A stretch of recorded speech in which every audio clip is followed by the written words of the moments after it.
Let's talk about thought. Thought is the first motion of creation. Thought is God's invisible face, the part of all that is that cannot be touched, but forms everything you later touch. Seth often said, "You create the world, you know. You form it from the inside out." That was from Seth Speaks, session 528. When you understand this, you understand why as a man thinks, so is he.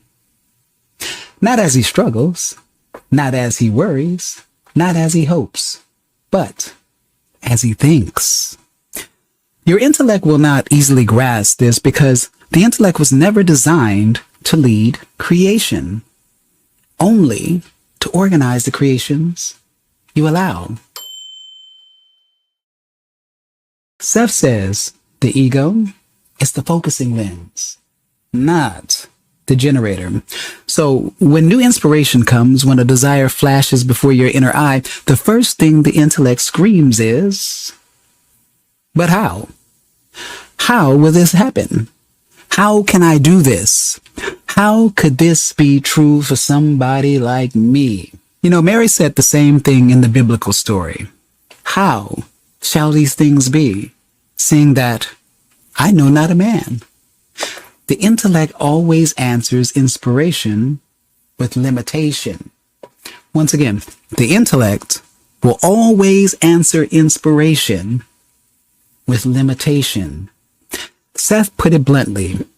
The ego fears the unpredictable creativity of the inner self. That comes from the Nature of Personal Reality, chapter 3. The fear shows up as how? But how is none of your business. The moment you ask how, you step out of your creative center and into your programming. Seth teaches that all probable realities already exist. The version of you who already achieved the desire is real right now, vibrating in its own corridor of probability. Your job is not to build a bridge. Your job is simply to shift alignment. When you pray, I want you to visualize or set intentions only. Never say, "Here's how this must happen." Instead say, "Here's what I accept. Here is what I allow. Here is what I now match." You see, how belongs to the deeper self that sees across lifetimes.